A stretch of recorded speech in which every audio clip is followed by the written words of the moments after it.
ฮัลโหลสวัสดีค่ะสวัสดีทุกคนอีกครั้งนะคะก็วันนี้กลับมาพบกับนุกนิกอีกแล้วนะคะโอเคก็วันนี้นะคะนิกก็จะมาพาเพื่อนๆนะคะมารู้จักกับวิธีการตั้งค่าของสัญญาณ Sniper นะคะซึ่งSniper ตัวนี้นะคะมันก็จะมีให้ใช้อยู่แค่ในตัว Future นะคะของ Spot ยังไม่มีให้ใช้นะ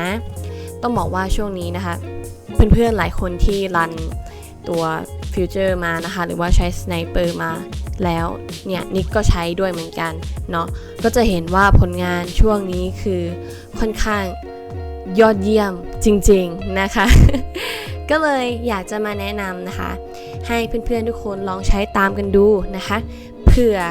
จะได้กำไรเหมือนกันเนาะก็วิธีการตั้งค่าก็ไม่ได้ยุ่งยากเลยนะคะแต่ว่าก่อนอื่นเลยนะคะเพื่อนๆทุกคนต้องมี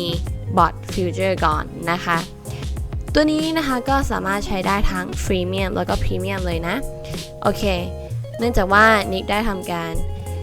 ติดตั้งบอทแล้วก็เซตค่าบอทแล้วเรียบร้อยนะคะสำหรับใครที่ยังไม่ได้มาถึงขั้นตอนนี้นะคะอย่าลืมไปดูคลิปวิธีการตั้งค่าบอทฟิวเจอร์ของ CTC ก่อนนะก็อยู่ในช่อง YouTube ของ CTC เนี่ยแหละค่ะก็สามารถเสิร์ชหาดูได้เลยวิธีการตั้งค่าวิธีการติดตั้งบอทฟิวเจอร์อะไรประมาณนี้เป็นต้นเนาะโอเคเพื่อไม่เป็นการเสียเวลาเดี๋ยวเรามาดูการใช้งานของ Sniper กันเลยนะคะบอทที่เพื่อนๆเห็นอยู่ตอนนี้นะคะมันก็คือบอทฟิวเจอร์แบบฟรีเมียมนะและทีนี้หน้าตามันก็จะคล้ายๆกันเลยค่ะพรีเมียมก็เหมือนกันนะคะตั้งค่าเหมือนกันเลยนะและทีนี้ถามว่า Sniper อยู่ที่ไหนก็ให้เพื่อนๆดูด้านข้างตรงนี้นะคะแล้วก็หาคำว่า TV Signal Trade ตรงนี้นะคะซึ่งทีวีตัวนี้ไม่ใช่television นะ ทีวีตัวนี้มันย่อมาจาก Trading View Signal Trade โอเคเนาะก็ให้เพื่อนๆคลิกตรงนี้นะคะเสร็จแล้วก็ให้คลิกที่เครื่องหมายบวกตรงนี้พอคลิกที่เครื่องหมายบวกเมื่อกี้ใช่ไหมคะมันก็จะได้รูปร่างหน้าตาแบบนี้มานะคะวิธีการตั้งค่าไม่ยากเลยเนาะเดี๋ยวเรามาดูไปทีละอย่างละกันนะคะอย่างแรกที่เราต้องใส่นะคะก็คือตรง title ตัวนี้นะคะมันก็คือหัวข้อใช่ไหมชื่อบอทอะไรประมาณนี้แหละชื่อสัญญาณแล้วก็เราก็ใส่ไปว่า sniper ฉันพิมพ์อะไรของฉันเนี่ย sniper นะคะเพื่อนๆจะใส่ p ตัวเดียวก็ได้หรือ p 2ตัวก็ได้เอาที่สะดวกนะแต่จริงๆคำว่า sniper จริงๆมันมี p แค่ตัวเดียวเนาะแต่ว่าเราใส่2ตัวเพราะว่าเพื่อความยูนิคนะคะ ตามสัญญาณไงสัญญาณมันมีตัว p 2ตัวเราก็ต้องใส่2ตัวไปอะไรประมาณนี้นะคะโอเคตัวต่อมานะคะก็คือ asset ตัวนี้เราจะใช้เป็น BTC นะคะแล้วก็ contact type ตัวนี้นะคะก็จะเป็น quarter นะคะหรือว่า quarterly นะคะที่อยู่ในเว็บไซต์OKX นั่นเองเนาะแล้วก็ leverage เราก็ใช้ leverage แค่20นะคะทางกลุ่มเราก็คือแนะนำให้ใช้แค่20พอเนาะแล้วก็ signal ตรงนี้นะคะแล้วก็ทำการคลิกพอเราคลิกปุ๊บเราจะเห็นได้เลยว่ามันมี signal ให้เลือกใช้เยอะแยะมากมายนะคะมีทั้งของ BTC EOS เนาะรวมไปถึง ETH นะคะของทีวีเทรดหลักๆก็จะมีอยู่3ตัวสัญญาณมีของ BNB ด้วยนะคะเพิ่งสังเกตเห็น โอเคแล้วก็สำหรับ no signal ตัวนี้ก็คือไม่ใช้สัญญาณเนาะแต่ว่าวันนี้เราจะมาพูดถึง sniper นะคะเราก็ต้อง search หา sniper แป๊บอยู่ไหนนี่ไงนี่นะคะก็คือตัว OK BTC 3M sniper 3M แล้วก็ 3L ตัวนี้นะคะแต่ละตัวความหมายย่อมาจากอะไรยังไงก็นิกไม่แน่ใจก็เลยไม่ขออธิบายแล้วกัน เดี๋ยวไปถามคุณธันวานะคะเพราะเจ้าของสัญญาณตรงนี้เนาะโอเคเราก็เลือกตรง sniper ไปเลยนะคะเสร็จแล้วทีนี้ถามว่าช่องเยอะแยะต่างๆมากมายพวกนี้เราควรตั้งค่าอะไรยังไงไหมคำตอบก็คือว่าไม่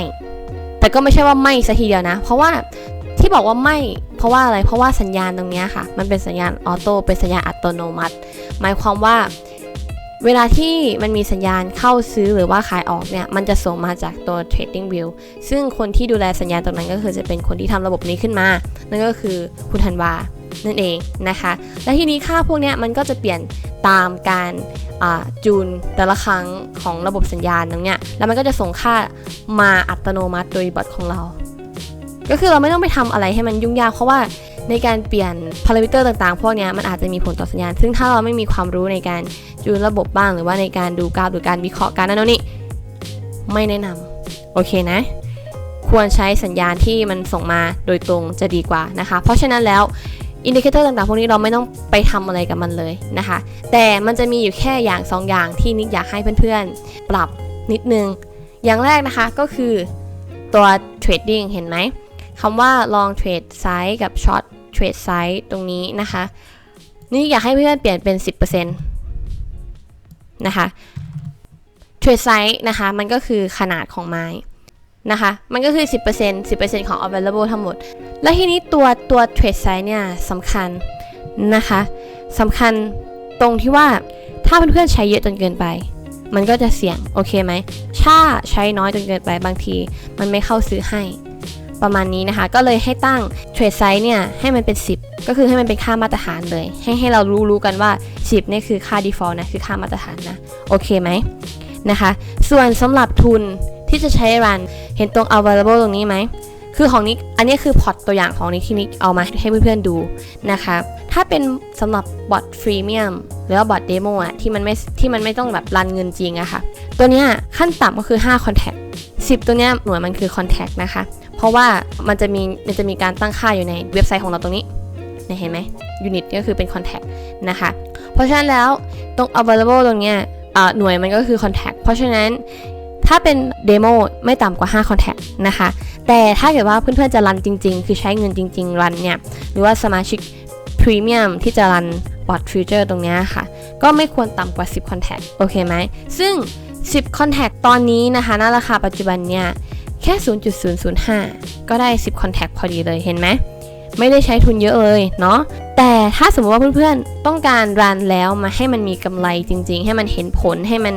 คุ้มค่าจริงๆนะคะสัก50 contact กำลังพอดีโอเคนะตรงนี้ก็คือเราจะพูดถึงเรื่องทุนที่จะมาใช้รันนะคะก็อันนี้เป็นบอททดสอบของนิกก็10 contact คือว่ารันจริงก็ได้นะคะแล้วก็ตั้งเทรดไซส์ประมาณนี้เนาะโอเคและที่ต่อมาถามว่าตั้งพวกนี้เสร็จแล้วตั้งเทรดไซส์เสร็จแล้วที่ต่อไปที่เราควรจะตั้งคืออะไรนะคะนี่ก็จะแนะนำเป็นให้ติ๊กตัวนี้ไว้ trade at least one contract ตรงนี้นะคะติ๊กเข้าไปเลย trade at least one contract หมายความว่ายังไงหมายความว่าบางทีนะคะเวลาที่ทุนเรามันเพิ่มหรือมันลดอะไรเงี้ยเราการคำนวณของมันเนี่ยอาจจะมีผลเพราะฉะนั้นแล้วตรงนี้นะคะมันก็คือมันจะเทรดให้เราอย่างน้อยเลย1 contact โดยที่เราไม่ต้องไปคำนวณเทรดไซส์ไม่ต้องไปคำนวณอะไรให้มันยุ่งยากโอเคนะคะตรงนี้ก็คือที่จะให้เพื่อนๆทำมีอยู่แค่นี้เนาะ1คืออะไรคะ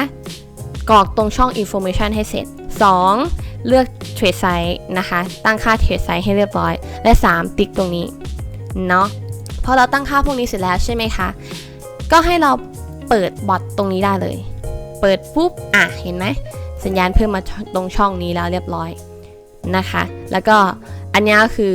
สัญญาณเริ่มทำงานแล้วนะคะอันนี้ก็คือต่อไปที่เราจะต้องทำก็คือรอนั่นเองรอสัญญาณนะคะและทีนี้พอเราเปิดบอทแล้วเรียบร้อยใช่ไหมคะเราไม่รู้ว่าสัญญาณเนี่ยมันจะมาตอนไหนหรือว่ามันมาหรือยังเราพลาดสัญญาณหรือเปล่าอะไรประมาณนี้นะคะเดี๋ยวนิกก็จะแนะนำเป็นตรงนี้นะคะตัวนี้ก็จะเป็นพอร์ตโฟลิโอนะคะของพี่ธันวานะคะที่เขารวบรวมข้อมูลการรันสไนเปอร์อย่างเดียวเลยนะและทีนี้ก็นิกอยากให้เพื่อนๆนะคะมาดูที่ตรงนี้ตรงพอร์ตโฟลิโอแล้วให้ดูตรงวันที่ล่าสุดที่รันเนี่ยวันที่ล่าสุดเนี่ยนะคะแล้วก็คลิกตรงรูปภาพตรงลิงก์เมื่อกี้พอเราคลิกรูปภาพตรงลิงก์เมื่อกี้เสร็จแล้วมันก็จะเป็นรูปภาพบอทนะคะรูปภาพบอทของพี่ธันวาเนี่ยแหละแล้วก็ให้เราซูมเข้ามาจะเจอกับเนี่ยเห็นไหม last test signal ก็คือตัวสัญญาณตัวล่าสุดเลยที่มันเข้านะคะมันเข้าเมื่อวันที่เท่าไหร่ตรงนี้นะคะวันที่ตรงนี้มันจะตรงแรก19ตรงนี้คือปีคศนะโอเคไหมมันจะเรียงปีเดือนแล้วก็ค่อยวันที่โอเคนะคะตรง last test signal เนาะมันก็จะเป็นปี 2019 เดือน 8 วันที่ 18 นะคะเข้าตอนไหนตอน1:45โอเคนะ1:45 4 วินาทีนะคะ signal ก็คือลองเนี่ยเราเช็คแค่นี้เราก็รู้แล้วว่ามันสัญญาณมันเข้ามาช่วงเวลานี้ก็คือสัญญาณลองนะแล้วเราก็ดูว่าบอทของเรามันเข้าให้ไหมนั่นเองนะคะอันนี้ก็คือวิธีเช็คsignal ก็คือเช็คโดยการเข้ามาใน portfolio ของพี่ธันวาแล้วก็อีกอย่างนะคะเราก็จะได้เช็คด้วยว่าเนี่ยของเขามีกำไรของเราล่ะมีกำไรหรือเปล่า ใช่ไหมคะเราก็จะไม่ได้เป็นการเช็คอยู่ในตัวว่าโอเคตอนเนี้ยอะไรนะสไนเปอร์เนี่ยมันมีกำไรแค่ไหนแล้วอะไรประมาณนี้เป็นต้นนะคะซึ่งถ้าดูจากข้อมูลตรงนี้ก็หลายเปอร์เซ็นต์อยู่เหมือนกันนะจ๊ะ ใช่ไหมน่าสนใจมากเลยทีเดียวเชียวนะคะก็เลยเป็นเหตุผลที่ว่าวันนี้นี่ต้องมาทำวิดีโอการใช้สไนเปอร์ให้เพื่อนๆดูนั่นเองเนาะโอเคและนี่นะคะก็คือวิธีการแล้วก็ขั้นตอนในการเซตติ้งในการตั้งค่าสไนเปอร์นะคะแล้วเรียบร้อยแค่นี้ไม่มีอะไรหลังจากนั้นก็แค่รอนะคะสัญญาณอย่างเดียวแล้วก็สุดท้ายนะคะสำหรับคนที่ใช้บอทฟรีเมียมคนที่ใช้ Account Premium อะค่ะที่เอา Account Premium มาต่อกับตัว Bot Future ตัวเนี้ย Bot นะคะ Bot มันจะเลื่อนตัวมันจะเปิดใช้งานตัวเดโมให้เลยอัตโนมัติอยากให้รู้ว่าถ้าเกิดเดโมมันเปิดตรงเนี้ยหมายความว่ากำไรหรือการขาดทุนที่เกิดขึ้นจากการเทรดที่อยู่ในหน้าบอทเนี่ยมันไม่ใช่เงินจริงๆโอเคไหมได้กำไรก็คือไม่ใช่ได้กำไรจริงๆหรือว่าขาดทุนก็ไม่ใช่การขาดทุนจริงๆนั่นเองโอเคนะอันนี้คือถ้าเป็นโหมดของเดโมซึ่งมันจะเปิดอัตโนมัติถ้าเราเอา Account Premium มากรอกใส่เหมือนของนิกเป็นต้นนะคะของนี้มันยังไม่เปิดให้หรอกเพราะว่า1ก็คือสัญญาณยังไม่มาไงแต่ถ้าสัญญาณมันมาคือค่าพวกนี้มันจะเปลี่ยนให้หมดเลยนะคะมันก็จะอันไหนที่มันใช้มันก็จะเปิดให้เองอัตโนมัติเลย